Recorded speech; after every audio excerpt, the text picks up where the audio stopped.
Matapos ang naganap na digmaan ng Wu-Wei Army at Blackwing Army, ay nagulantang ang buong South State sa pagkatalo ng Blackwing Army, dahil hindi makapaniwala ang lahat na namatay ang mahigit 10,000 sundalo ng Blackwing Army, sa hukbo ng mga pangkaraniwang sundalo tulad umano ng Wu-Wei Army. Kalabisan nga daw ang pangyayaring ito ayon sa mga pangkaraniwang tao sa South State, dahil kung kaya daw talagang gawin ng Wu-Wei at Chingsai Army ang mga ganitong bagay, ay dapat hindi na sila natalo nung unang beses nilang makalaban ang Blackwing Army. Pero ang mga nobles naman ay pinag-uusapan o planohan na nila, kung paano magagamit at mapapasunod ang mga sundalo ng Wu-Wei at Chingsai Army, upang magtamasa pa sila ng higit na yaman. At nang gabi nga din na yun ay pinadala ng mga lords ang mga top slaves nila sa kabundukan ng An, dahil nga sa pangarap at ambisyon na meron sila at ng kanilang mga Panginoon, ay nag-uunahan pa ang mga alipin na ito sa pagpunta at kausap umano sa Wu-Wei Army. Pero matapos ang 2 linggo na pag-iikot ng mga alipin sa kabundukan ng An, ay na-realize nila na bago makuha ang suporta ng Wu-Wei Army, ay kailangan muna nilang ma-solve o solusyonan ang isang bagay. Ito ay kung paano mahahanap ang hukbo ng ating bida, napapatanong na nga lang sila sa kung saan kaya nananatili ang mga Wu-Wei Army. Dahil sa 2 linggo nilang paghahanap dito, ay wala man lang silang makita na kahit isang bakas ng Wu-Wei Army, kaya napapatanong na lang din sila kung totoo ba talagang dito sila sa kabundukan ng An nagtatago. Hanggang sa nagulat maging ang kanilang mga kabayo nang tumama ang sibat sa kanilang harapan, sunod nito ay lumabas si Commander Liu at sila Heitan. Dito ay tinanong ni Commander Liu kung ano ang ginagawa nila dito sa kabundukan ng Queen Lucy, pero mabilis lang naman silang niyakap ng mga naiiyak ng alipin, habang sinasabi na sa wakas ay nakakita din sila ng nabubuhay na tao dito sa kabundukan. Ilang sandali pa ay umubo-ubo pa ang lalaking ito, at tila mapagmalaki o kung sinong umasta, habang sinasabi na miyembro kayo ng Wu-Wei Army tama ba? Palabasin nyo ang commander nyo ngayon din, sabihin nyo sa kanya na ang Lin family ng South State ay bibigyan siya ng pagkakataon na yumaman. Pero sinabi naman ni Heitan na hindi nila kailangan ang yaman nila, sabay tanong kung sino ba sila sa tingin nila. Dinuro nga din ng isang ito si Commander Liu, habang tinatanong kung sino siya at kung kaya ba niyang palabasin ang kanilang commander. Kaya naman masyado na ang galit sa kanila ni Heitan, lalo na sa kanilang mga ugali, habang si Commander Liu naman ay sinabi na isa lamang siyang scout, at alam nga daw ng lalaking ito kung ano ang scout at trabaho nito. Sabay utos na magpadala si Commander Liu ng mensahe upang palabasin ang leader nila, sinabi nga din ito na siguradong matutuwa ang kanilang leader pag nakita sila. Ang hindi nila alam ay pinag-utos na ng ating bida na turuan sila ng tamang pakikipag-usap, kung masyado silang makukulit at hindi nakikinig, pero kung may pasikat o mayabang nga daw magsalita, ay dapat naturuan nila ito ng leksyon, yung tipong hindi niya makakalimutan. At iniisip nga ni Commander Liu na tama ang mga sinabi ng ating bida sa kanya, mayayabang at mapagmataas talaga ang mga noble lords, kahit pa sila ang nangangailangan ng tulong at suporta mula sa Wu-Wei Army. Kaya naman humingi na lang din ng pasensya si Commander Liu sa kanila, at sinabi na kailangan muna nilang matuto ng desente at maayos na pakikipag-usap, bago nila makaharap ang ating bida. Pero sinabi lang naman ng alipin na ito na ngayon lang siya nakakita ng aroganteng aso o tagasunod. Sinabi nga din ng mga ito na kahit gaano pa kalakas ang commander nila, ay siguradong walang-wala siya kung ikukumpara sa mga noble lords. Masyado kang lapastangan wika pa nga ng lalaki sa likod, at sinabi na malakas masyado ang loob nila upang galitin at asarin ang mga stage 2 cultivator na aliping tulad nila. Pinagtawanan pa nga ng mga ito sila Commander Liu, kaya naman nainis na ito at agad nga siyang nag-inject ng superpower sa kanyang sibat, sabay hagis at atake nito sa kanilang mga tuhod at binti, dahilan upang mapaluhod sila sa sakit. Dito ay nilabas nga din ni Heitan ang kanyang aura at tinanong kung stage 2 nga ba sila, sabay sabi ni Heitan na isa din siyang stage 2, at si Liu umano ay isang stage 1, at sinabi na masyadong mataas ang tingin ng mga alipin na ito sa kanilang sarili at mga amo. Tama na ang salita bugbugin na lang natin sila wika naman ni Liu, at agad na din nilang sinimulan ang pagtuturo ng leksyon sa mga ito. Makalipas ang 10 minuto, ay tinanong ni Liu kung ngayon ay alam na ba nila kung paano sila makikipag-usap sa kanilang Panginoon o ating bida. At sinabi nga ng mga alipin na ito na alam na umano nila, habang patuloy na nagbibigay ng negative points kay Shu. Dito ay sinabi din ni Heitan na tama talaga ang ating bida, dahil ang mga taong tulad ng mga ito ay mapapasunod o takot lamang nila, pag ginamitan na nila ng puwersa. Sabay tanong kung magiging mayabang pa kaya ang mga ito sa harap ng ating bida, pero mukhang hindi naman na daw ayon kay Liu. Gayunpaman ay pwede naman daw nilang pugutan ng ulo ang mga ito, pag hindi nila binago ang kanilang pananalita at paraan sa pakikipag-usap. Ilang sandali pa nga ang nakalipas ay namangha ang mga ito sa kanilang nakita, napapatanong na nga lang din sila kung ito ba talaga ang campsite ng Wu Wei Army, masyado nga daw itong maganda at mas magarbo pa kaysa sa military camp ng South State. Pagpasok nga nila sa kampo ng ating bida ay hindi pa din sila makapaniwala sa kanilang nakikita, napapatanong na nga lang din sila kung matagal na ba talaga itong plano ng Wu Wei Army, o sadyang malakas lang talaga ang kaniyang puwersa. At ilang sandali pa ay binati na ng ating bida ang bagbag sarado niyang mga bisita, kung saan ay tinanong pa niya si Heitan at Liu kung naging maayos ba ang treto o pakikitungo nila sa mga bisita ng ating bida. Nais pa nga sanang magsumbong ng isang alipin na ito, pero tinanong lang naman ni Heitan kung ano ang nais niyang sabihin, at dahil sa takot nang makita si Heitan, ay sinabi na lang nito na naging maayos ang lahat. Tinanong naman ni Shu kung ano ang sadya nila sa pagpunta dito, at sinabi nga ng lalaking ito na nais niyang iparating ang mensahe ng kanyang Panginoon. Sinabi nga daw ng kanyang Panginoon na pwedeng maging guardian o tagapangalaga ng Weibei Pass ang ating bida matapos ang digmaan, kung magsisilbi si Shu sa kanyang Panginoon. Yun na yun tanong naman ng ating bida, at na-shock nga ito sa tono ng pananalita ni Shu, kaya tinanong niya kung nais bang tanggihan ng ating bida ang alok ng kanyang Panginoon. Mukhang kailangan nga daw niyang ipaalala sa ating bida, na ang posisyon niya bilang commander ng Wu Wei Army ay hindi pa opisyal at na-recognize, kaya naman anumang oras ay pwedeng magbago ang lahat o pwede siyang matanggal sa posisyon. Dahilan upang mapabuntong hininga na lang ang ating bida, sabay tanong kung pinagbabantaan ba siya nito. Agad nga ding tumayo ang magkapatid, at sa pagtalikod nga nila ay inutusan niya si Liu upang turuan sila ng leksyon at pilitin na tanggapin ang kanilang kondisyon. Agad namang nagliyab sa galit si Liu matapos umalis ng ating bida, kaya naman nanginginig na lang sa takot ang mga hambog na alipin, at napapatanong sa kung bakit kailangan nilang pag-usapan ang mga kondisyon. Ilang sandali pa nga ang nakalipas ay sinumulan na nila Liu na turuan ng leksyon ang mga alipin, ayon na din sa utos ng ating bida. Tamang silap lang naman sa pintuan si Zhang at naririnig nga niya ang kanilang sigawan, dito nga ay sinabi ni Zhang na nakikipaglaro umano sa apoy ang ating bida, sinabi nga din niya na hindi pwedeng maliitin ni Shu ang mga noble lords. Ayos lang yan wika naman ng ating bida, dahil kahit umano hindi sila suportahan ng mga Panginoon ng alipin na pinaparusahan nila ngayon, ay sigurado siya na madami pa ding mga stupid lords, noble lords ang mag-aalok ng tulong sa kanila kalaunan. Pero magkakakulay nga daw ang budi ng mga noble lords, sabay tanong kung ano ang gagawin ng ating bida pag hindi nila tinanggap ang kondisyon na nais ni Shu. Pero hindi na nga daw kailangang alalahanin ni Zhang ang patungkol doon, sinabi nga din niya na hindi naman matatapos agad ang digmaan, isa pa umano ay mag-uumpisa na ang selection sa Sword Pavilion sa loob ng 6 na buwan. Matapos nga daw makapasok ang ating bida sa Sword Pavilion, ay siguradong hindi na mangangahas ang mga noble lords, na kalabanin siya. Tama-tama wika naman ni Zhang, dahil ang Sword Pavilion nga daw ay respetadong organisasyon, at pag nakapasok nga daw talaga si Shu ay hindi na magiging problema ang mga noble lords.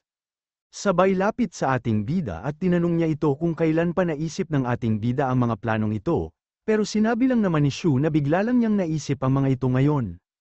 Tinanong na nga lang ni Zhang kung sigurado ba ang ating bida na makakapasok siya ng Sword Pavilion, sinabi nga din niya na bukod sa labanan sa first round ay mayroon pang second round.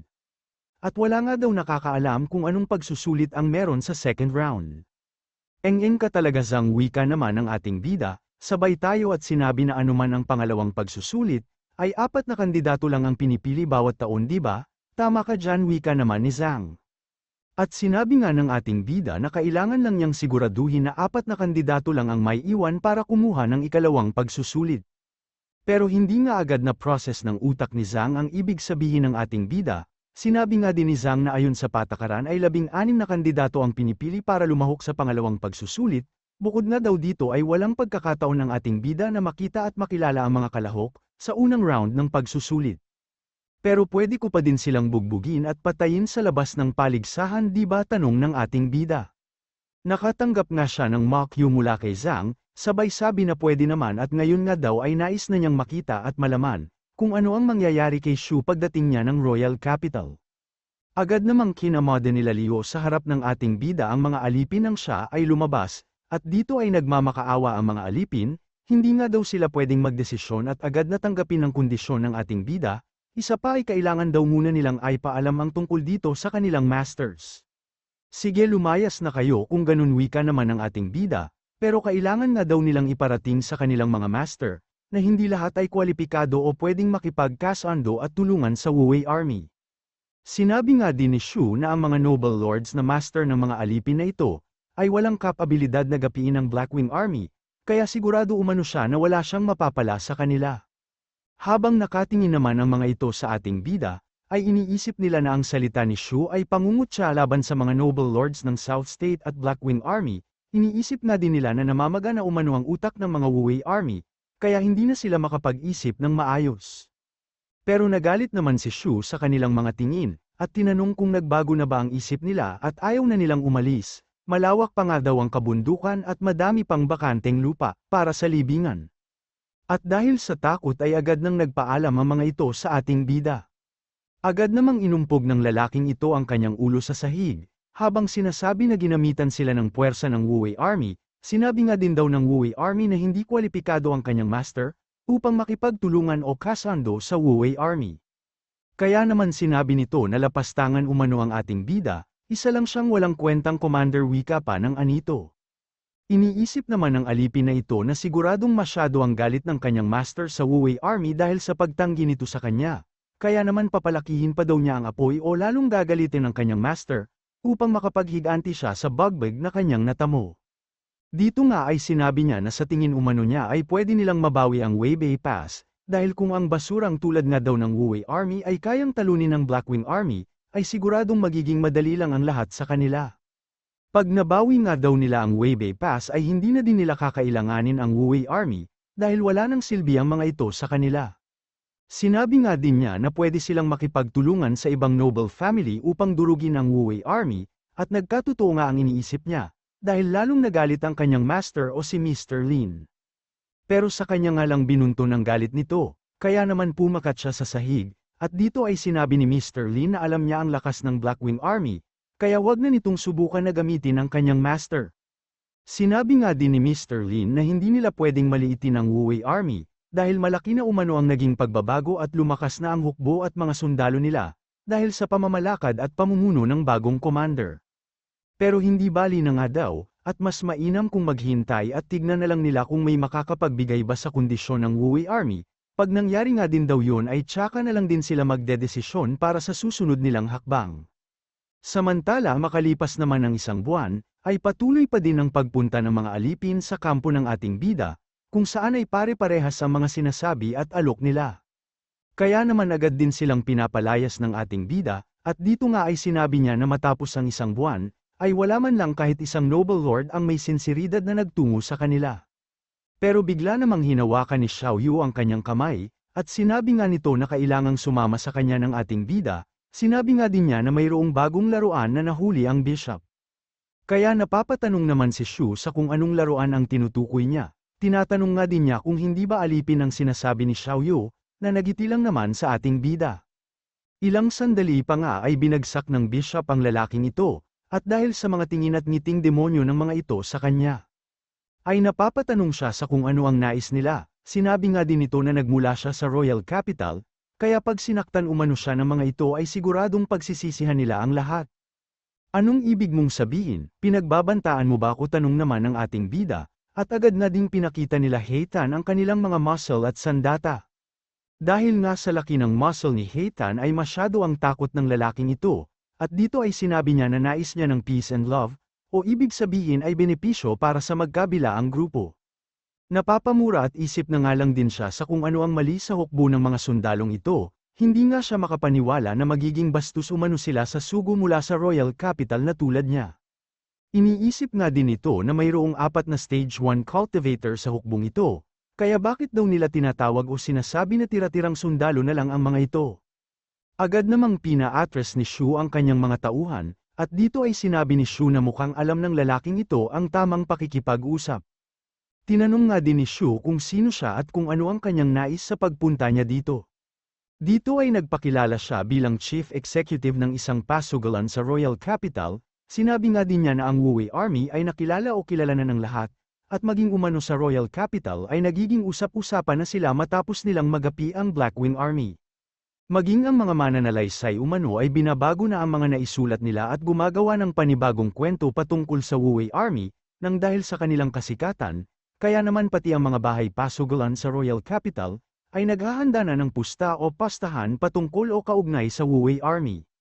Ilang araw nga daw ang nakalipas sa Laodiao Tea House sa Royal Capital, ay sinasabi ng mga ito na ang mga sundalo ng Blackwing Army ay matatapang at hindi mapipigilan, dahil nga sa napabagsak nila ang 2 pases ilang buwan na ang nakalipas. Pero sa kritikal na panahon nga daw ng digmaan na ito, ay isang lalaki ang tumayo at pinangunahan ang kanyang hukbo sa frontline, para sa South State at mga taong naninirahan dito. Ang tinutukoy nga nila ay ang commander ng Wu Wei Army, at ito ay walang iba kundi si Ye Xiaoming na piniling tumayo at lumaban para sa lahat.